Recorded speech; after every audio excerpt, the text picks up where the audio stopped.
अस्सलाम वालेकुम नाज़रीन। क्या वजह है कि कुछ लोग अद्वियात खाने के बावजूद अपनी बीमारियों से छुटकारा हासिल नहीं कर पाते, या एक बीमारी ठीक होती है तो कोई दूसरी बीमारी आ घेरती है, या ऑपरेशन करवाने के बाद चंद सालों के बाद वो बीमारी दोबारा फिर नमूदार हो जाती है। वजह ये है कि हमारा सिलेक्शन ऑफ ट्रीटमेंट ठीक नहीं होता। हमें एलोपैथिक को तर्क करना होगा और होम्योपैथिक मेथड ऑफ ट्रीटमेंट की तरफ आना होगा।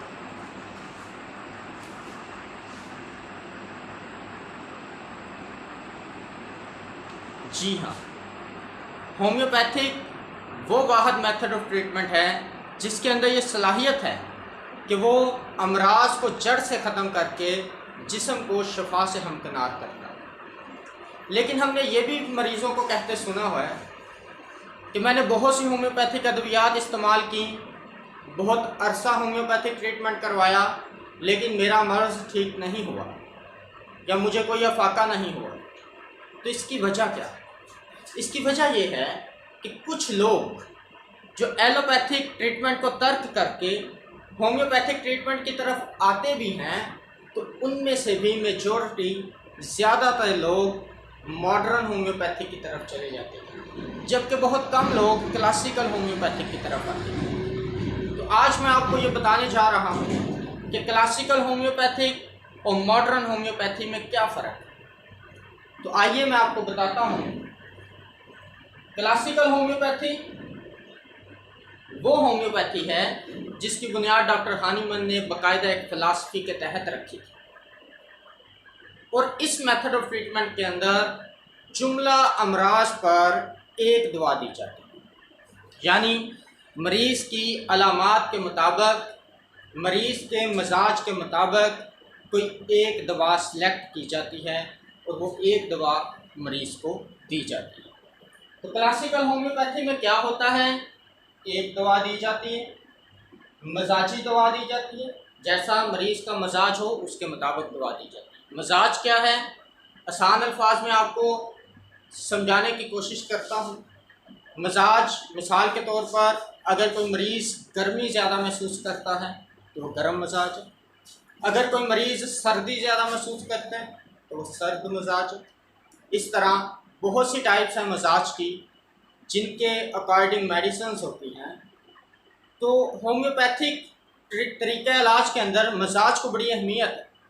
तो मजाज देखे बगैर अगर दवा दी जाए तो बिल्कुल वो कोई फ़ायदा नहीं करेगी। हाँ, अलबत्ता उल्टा नुकसान हो सकता है। जबकि अच्छा, अब तीसरा पॉइंट क्लासिकल होम्योपैथी में है जी, अलामात के मुताबिक दवा देना। यानी जो मरीज़ की अलामात हैं वो तो उसको मर्ज़ जो भी है, मर्ज़ को नहीं देखा जाएगा, मरीज़ की अलामात को देखा जाएगा। तो जो अलामात मरीज़ के अंदर ज़ाहिर होती हैं उनकी बुनियाद पर मरीज़ की केस टेकिंग करके उसको कोई एक दवा सेलेक्ट करके दी जाती है, या अद्वियात अल्टरनेट करवाई जाती हैं, या मसाजी दवा साथ दी जाती है। जबकि मॉडर्न होम्योपैथी में क्या होता है?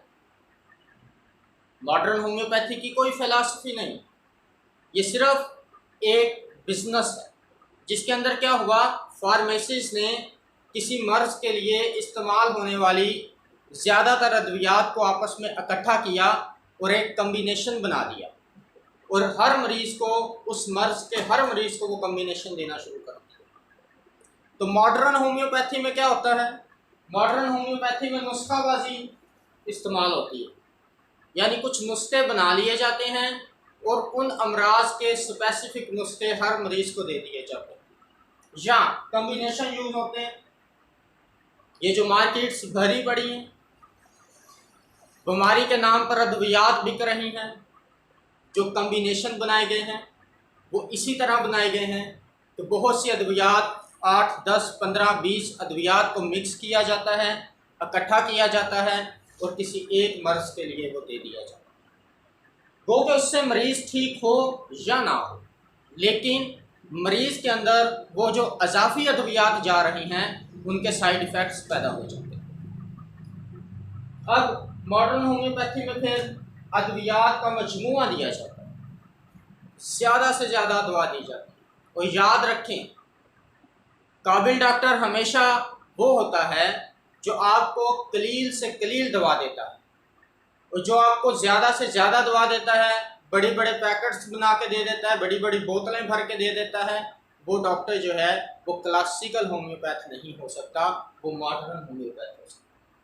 तो आपने मॉडर्न होम्योपैथी से बचना है और क्लासिकल होम्योपैथी का रुख करना है। अब जब आपने क्लासिकल होम्योपैथी को सिलेक्ट कर लिया तो फिर आपने क्या करना, आपने एक क्लासिकल होम्योपैथिक डॉक्टर के पास आप चले गए, उससे आपने अपना ट्रीटमेंट स्टार्ट करवा दिया, तो फिर आपके करने की कुछ जिम्मेदारियां वो क्या हैं? उनमें से पहला पॉइंट ये है कि आप अपने डॉक्टर पर एतमाद करें। एतमाद बहुत अहम चीज़ है, एतमाद बहुत ज़रूरी चीज़ है। मैंने अपनी क्लिनिकल प्रैक्टिस में ये देखा है कि जो मरीज़ पुरएतमाद होता है, पुरयकीन होता है, उसका शफायाबी का अमल बहुत तेज़ हो जाता है, जबकि वो मरीज़ जो पुरएतमाद नहीं होता, जो पुरयकीन नहीं होता, उसकी शफायाबी का अमल बहुत सुस्त हो जाता है।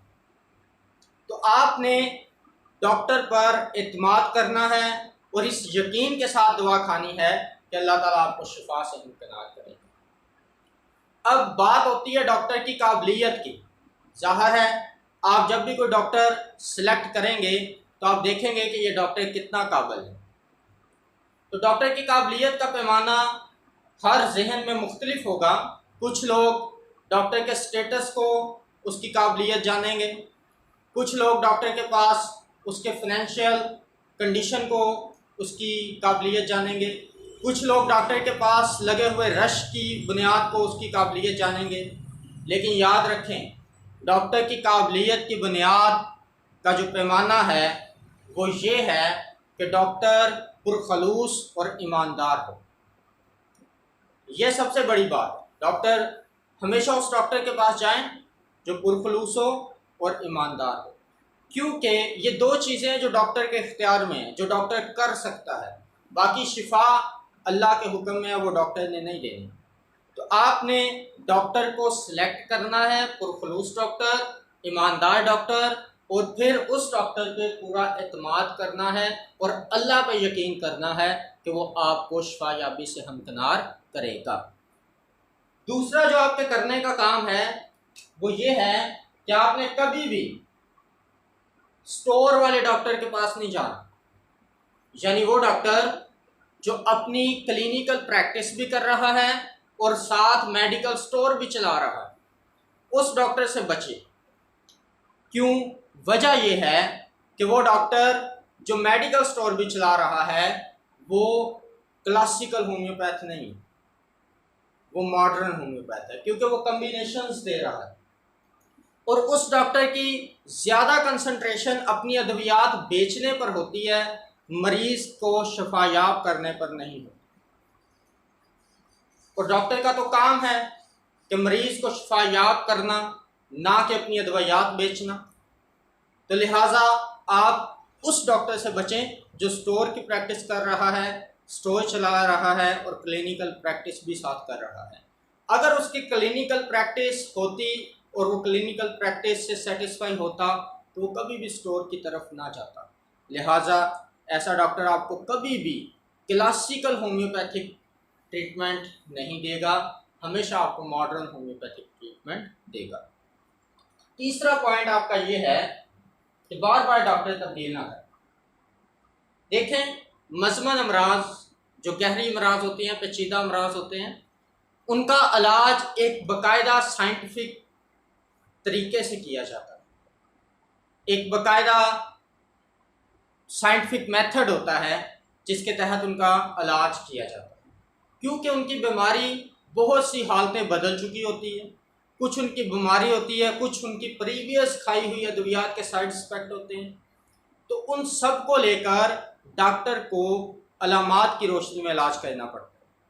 तो कभी भी एक या दो विजिट में डॉक्टर के ट्रीटमेंट से बदजन होके आप डॉक्टर ना बदल लें, बल्कि कम से कम 3 से 4 दफ़ा आप अपने डॉक्टर के पास जाएं और आपके जिस्म के अंदर, आपकी बॉडी के अंदर बीमारी के हवाले से या दूसरे किसी भी हवाले से जो तब्दीलियाँ आती हैं वो अपने डॉक्टर को बताए, ताकि डॉक्टर उनको जाने, उनको समझे और उन अलामात की रोशनी में आपका ठीक इलाज कर सके। तो कम अज़ कम 3 से 4 दफ़ा, हाँ अगर 3 से 4 दफ़ा डॉक्टर के पास जाने के बाद भी आपको कोई अफाका नहीं होता तो आप हक पर हैं कि आप अपना डॉक्टर चेंज कर लें या आप अपना डॉक्टर बदल लें। दुआ करता हूँ कि अल्लाह हम सबको बीमारियों से महफूज रखे और शिफायाबी से हम किनार करे। आमीन। ठीक हो गया जी।